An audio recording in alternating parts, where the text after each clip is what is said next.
Discuss about tissue culturing and cloning.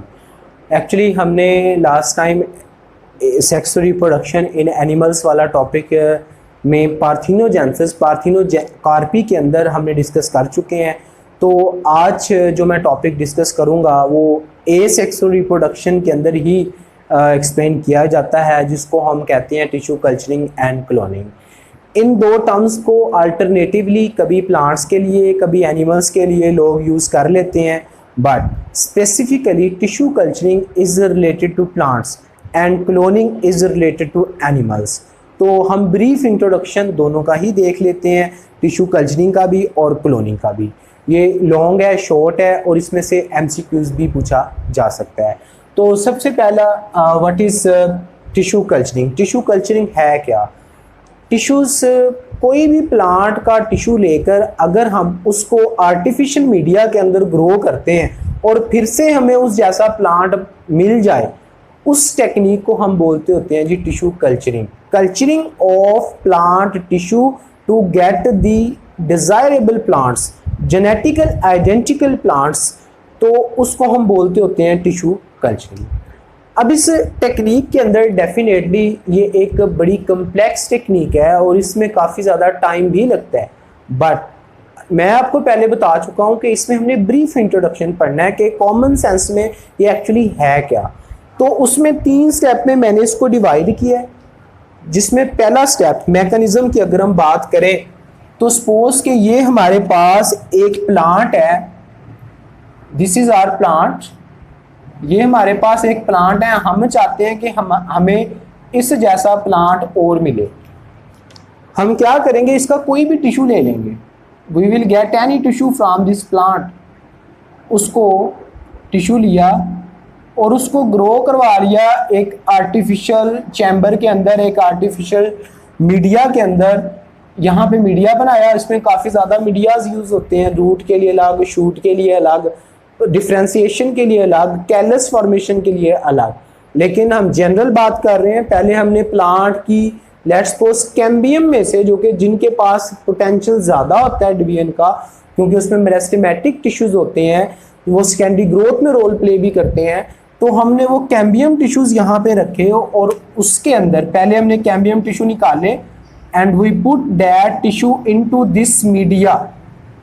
इस media के अंदर हमने डाल दिए। उस मीडिया में हमने क्या डाला हुआ है जी, न्यूट्रिएंट्स, सोडियम, ये जो भी साल्ट वगैरह हैं, न्यूट्रिएंट्स माइक्रो मैक्रो, और साथ में हमने डाले हुए हैं जी hormones, growth hormone, auxin, gibberellins, cytokinins, indole acetic acid, जिसको कॉमनली ऑक्सिन कह देते हैं, वो न्यूट्रिएंट्स हमने डाले हुए हैं। अब होता क्या है, सबसे पहले ये प्लांट के जो टिश्यूज हमने डाले हैं, they will divide in uncontrolled manner and will change into the callus. ये कैलस बना देंगे। हमने कैलस को डिवाइड करना है और एक अलग चैम्बर के अंदर, अलग मीडिया के अंदर एक टेस्ट ट्यूब होती हैं। टेस्ट ट्यूब के अंदर, इसके अंदर हमने क्या करना है जी, टेस्ट ट्यूब के अंदर एक और मीडिया बनाकर जिसकी कंपोजिशन इससे टोटली डिफरेंट होगी, वो हमने ऐड कर देनी है। ये हमने मीडिया इसके अंदर भर दिया और उसमें यहाँ से कैलस लेकर, जो डिफरेंशिएटेड सेल का ग्रुप है उसे कैलस बोलते हैं, वो उठाकर हमने इस मीडिया के अंदर डाल देना है। इसके अंदर हमने डेफिनेटली हार्मोन्स वेरी किए होते हैं, कैलस के लिए अलग होते हैं और जो कैलस की ग्रोथ करवाने के लिए जो मीडिया डालना है वो अलग होगा, वो हमने इसके अंदर पुट कर दिया। अब जैसे ही पुट करेंगे, फर्स्ट स्ट्रक्चर जो इससे बनेगी ना, दैट विल इट शूट, वो शूट डेवलप होगी। जब शूट डेवलप होती है, रूट क्यों नहीं डेवलप हुई, उसकी रीज़न ये है कि हमने अभी इसको बाहर निकालना है। जब बाहर निकालना है तो रूट टूट सकती है, ये सॉलिडिफाइड मीडिया होता है, इस वजह से हम पहले शूट डेवलप करवाते हैं बाय एडिंग हार्मोन्स। उसके बाद वेरी नेक्स्ट स्टेप, इसी तरह का एक और मीडिया जिसके अंदर अगेन हार्मोन्स वेरी करेंगे, वो हमने बनाना है टेस्ट ट्यूब के अंदर और उसके अंदर हमने ये मीडिया बनाया। इसके अंदर हार्मोन लग गए, इसके अंदर शूट के लिए लग गए। अब इसमें से ब्रांच एक, जस्ट वन, इसको भी लहदा 4 स्पोर्स के शूट निकली हुई हैं, हर एक अलग अलग टेस्ट ट्यूब के अंदर, वो हमने इसके अंदर पुट कर देनी है। ये मैं सपोज कि ये पार्ट था, ये उतना हमने निकाल लिया। उससे क्या डेवलप होगा जी, इसकी रूट्स विल डेवलप, मीडिया के जरिए उससे रूट डेवलप हो जाएंगे। ये हमारे पास एक कंप्लीट प्लांट आ गया है, शूट भी डेवलप हो गया है, रूट भी डेवलप हो गया है, क्योंकि अभी हम उसको खुद न्यूट्रिएंट्स ऐड करके दे रहे थे। अब हमने क्या करना है कि इसी के अंदर जो नेक्स्ट हमारे पास, ये मीडिया खत्म कर रहा हूं, उसके बाद हमने क्या करना है जी, ये प्लांट को निकालकर जो छोटे छोटी ये कप्स होते हैं उसके अंदर हमने इसको मिट्टी डालनी है, मिट्टी डाल दी अंदर, और उसके अंदर इस प्लांट को निकाल के हमने इसके अंदर ऐड कर देना है। ये प्लांट है, उसके अंदर हमने इस प्लांट को जो कि अभी इमर्जिंग स्टेज में वो ऐड कर देना है। ये कंट्रोल कंडीशन के अंदर, कंट्रोल टेम्परेचर के अंदर हम इसको रखेंगे विद इन दी लैब्स, और उसके बाद इसको हमने अगेन फील्ड में ट्रांसफर करना है कि क्या एनवायरनमेंट का इफेक्ट इसके ऊपर अच्छा है, क्या वो सर्वाइव कर रहा है या नहीं कर रहा। उसके बाद हमने डिसाइड करना है कि ये हमारा जो प्लांट आ रहा है वो सही बना है या नहीं बन रहा, उसके ट्रेड इस जैसे ही होंगे अगर वो सक्सेसफुल हो गया। तो इसके टिश्यू लिए और इन स्टेजेस से गुजरते हुए उन फील्ड ट्रायल पे जाके हमें जैसा प्लांट मिल रहा है उसको हम क्या बोलते होते हैं जी, that is called tissue culturing. इसके एडवांटेजेस दो हैं। फर्स्ट एडवांटेज इसका ये है कि हम ना यहाँ पे पोलिनेशन की ज़रूरत है, ना फ्लावरिंग की ज़रूरत है, जस्ट प्लांट हमने लिया, उस टिश्यूज़ लिए और उसको आगे प्रोपोगेट कर दिया, तो रैपिड प्रोडक्शन होती है डिज़ायर कैरेक्टरिस्टिक्स की with in short time. Number second ये है कि जिन प्लांट्स की कटिंग्स नहीं लगती, कलमें नहीं लगती हैं, उन प्लांट्स की हम आइडेंटिकल कॉपीज चाहते हैं तो वो कैसे बनाएं, उसके लिए भी हम कौन सी टेक्निक यूज़ करेंगे जिसकी कटिंग्स नहीं लगती हैं, that is also by tissue culturing. तो ये एक ब्रीफ इंट्रोडक्शन था टिश्यू कल्चरिंग का। एनिमल्स के लिए इसी तरह की एक मिलती जुलती टर्म यूज़ की जाती है, उसको बोलते होते हैं जी क्लोनिंग।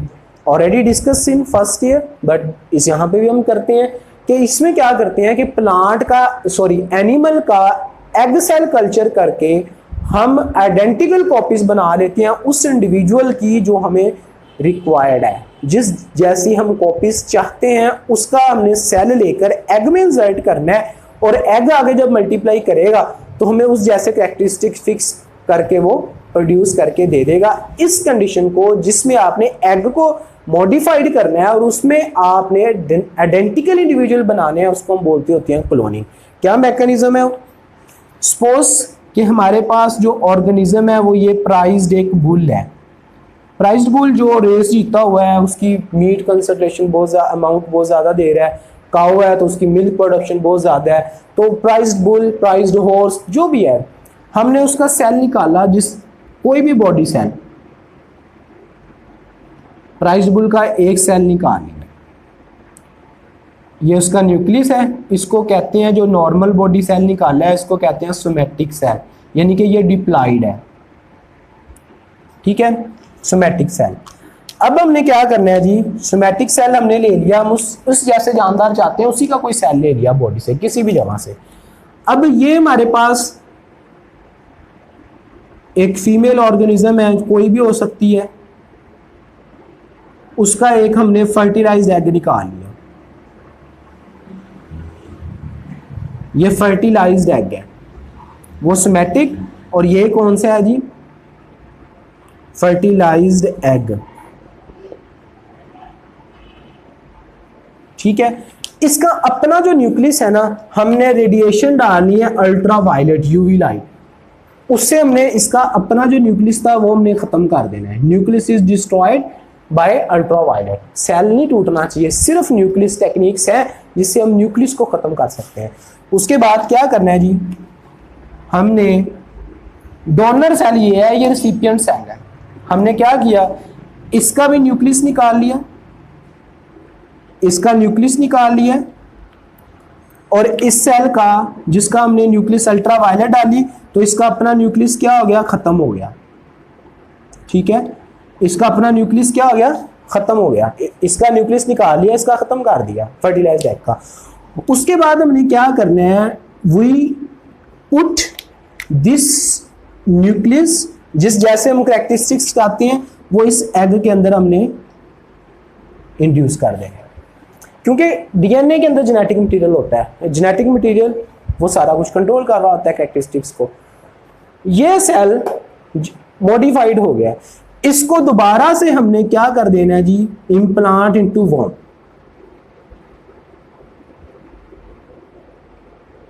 इनटू वॉर्म, वॉर्म कहते हैं यूट्रस को, फीमेल के अंदर दोबारा से, जिससे हमने एग लिया है वो अलग से फीमेल होती है, और जिससे हमने सोमैटिक सेल लिया है वो अलग से होता है, जिसके अंदर इंसर्ट करते हैं वो अलग से होता है। इसलिए तीन इसके अंदर वो समझा जाता है कि वो ऑर्गेनिज्म का डीएनए, तीन ऑर्गेनिज्म यूज हो सकते हैं इस कॉलोनी के अंदर।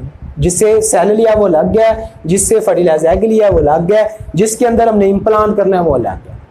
ठीक है, तो ये जो सेल है जब इम्प्लांट होगा तो उसकी जो बर्थ होगी, बाद में टाइम पीरियड पूरा करने के बाद बर्थ होगी, दैट ऑर्गेनिज्म जो बर्थ के जरिए प्रोड्यूस हुआ है वो सिमिलर होगा किसके जरिए, प्राइज्ड बुल जैसा होगा, प्राइज्ड बुल लाइक, क्योंकि मैंने वो सपोज किया हुआ है। In this way we culture the single cell and produce the genetic identical cell, उसको हम बोलते होते हैं जी कॉलोनी। इस टेक्निक के एडवांटेज रिप्रोडक्शन के स्टार्ट में हमने डिस्कस किए, कौन कौन से। पहली पॉइंट एडवांटेजेस के अंदर, इस टेक्निक में भी रैपिड प्रोडक्शन होती है इंडिविजुअल की, नंबर 1। नंबर 2 एडवांटेजेस, इस ऑर्गेनिज्म के अंदर, इस टेक्निक के अंदर we get genetical identical organisms. Number 3, इस टेक्निक में क्लोनिंग में हम क्या करते हैं, कोई भी, क्योंकि हमने सेल, अगर सेल बना लें, उसका कैलस बना लें, उसके ऊपर एंटीबायोटिक्स, फार्मास्यूटिकल सब्सटेंसेस, कोई भी मेडिसिन, कोई भी हार्मोन्स, कोई भी एंटीबायोटिक्स का टेस्ट करना चाहते हैं कि उस इंडिविजुअल पे क्या असर होगा, तो पूरे इंडिविजुअल पे डालने की बजाय, टेस्ट करने की बजाय उसकी डेथ भी हो सकती है, हम उसके सेल क्लोन करके सेल में मेडिसिन का इफेक्ट भी चेक कर सकते हैं बाय क्लोनिंग। इसी तरह ऑर्गेनिज्म पूरे के पूरा टेस्ट करने की बजाय, लेबोरेटरी में ले जाने की बजाय, हम उसके एक चंद सेल लैब में ले जाकर उस पर वर्क कर सकते हैं, ये भी इसका एडवांटेज है। और डिजायर कैरेक्टर्स को हम फिक्स कर सकते हैं। ये इसके 4 एडवांटेजेस हैं। डिसएडवांटेजेस की बात करें, बहुत बार डिस्कस्ड हुआ है पीछे भी, यहाँ पे दोबारा कर रहा हूँ। पहला पॉइंट ये है कि इसके अंदर रैपिड एजिंग होती है, क्योंकि वेरिएशन नहीं है, जेनेटिकल आइडेंटिकल कैरेक्टरिस्टिक फिक्स हो रहे हैं, नंबर 1। नंबर 2, इसके अंदर हमें नहीं पता कि ऑर्गेनिज्म का जो एनवायरनमेंट का ऑर्गेनिज्म पे इफेक्ट है वो कितना है, अभी तक वो स्टिल अनआइडेंटिफाइड है। कि the degree of environment that affect the offspring is still unknown, वो अभी नहीं पता है कि ऑर्गेनिज्म पे एनवायरनमेंट का कितना साइड इफेक्ट है, एनवायरनमेंट का कितना साइड इफेक्ट है। इसी तरह नेक्स्ट इफेक्ट ये है कि ये तो सेक्स और रिप्रोडक्शन की तरह की स्टेजेस होगी, ऑर्गेनिज्म वो फीटस में चेंज होगा, उसकी बर्थ होगी, तो उतनी स्टेजेस से गुजरना पड़ता है जिससे एक नॉर्मल सेक्सुअली रिप्रोड्यूस्ड ऑर्गेनिज्म गुजरता है। इसमें कोई किस्म की न्यू इनोवेशंस नहीं है अभी तक कि इसको हम शॉर्टकट करके और स्पीड अप कर लें। Still organism are going to pass through different kind of stages in cloning as well.